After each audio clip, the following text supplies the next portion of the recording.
Hello friends, welcome to our channel Khatri Steno. Subscribe our channel for more dictations on daily basis. Get ready for the dictation without any stop.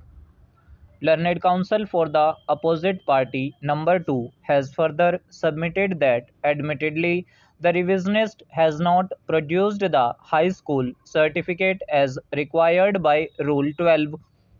The document on which the revisionist is relying is a photostat copy of the high school mark sheet in which the date of birth of the revisionist is mentioned.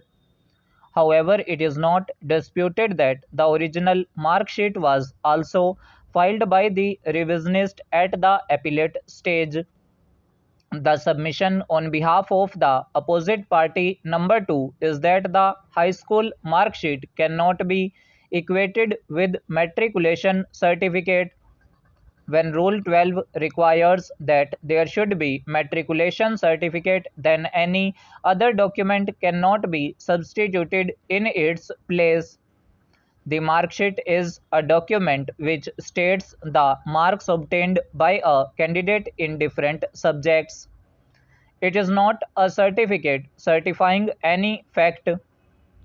According to him, in the absence of a high school certificate, the board and the first appellate court rightly relied upon the date of birth certificate issued from the school first attended, in which the date of birth of the revisionist is mentioned as 14/3/1987.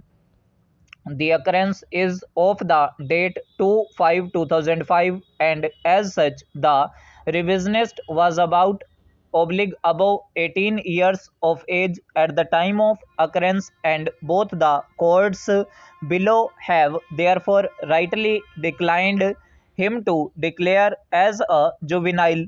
It has also been submitted on behalf of the opposite party number 2 that the subsequent criminal case in which the revisionist was declared a juvenile and the order became final was in fact a manipulated case. The FIR of that case was knowingly got lodged against the revisionist, in which revisionist made appearance, and on his application the board declared him juvenile. Since the case was manipulated, one, therefore the complainant did not file any appeal against the order declaring him juvenile, and the order became final, but the said order will not help the revisionist in the present case, because the board, under the directions of the appellate court, conducted inquiry and recorded a finding that the revisionist was not juvenile.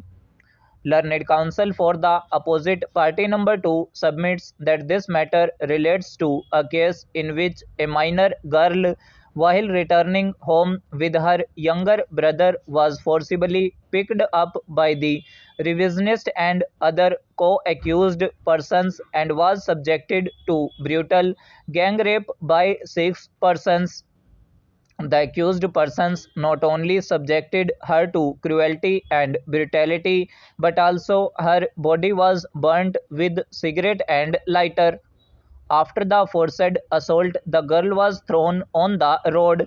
The complainant lodged the report of the occurrence with police station Ashiana, and the police, after a detailed investigation, submitted charge sheet against 6 persons, including the revisionist. The co-accused have already been convicted after full trial and have been sentenced to undergo 10 years rigorous imprisonment. One accused was sentenced to life imprisonment. However, two of them were declared juvenile, but they have also been convicted as provided under the Juvenile Justice Act.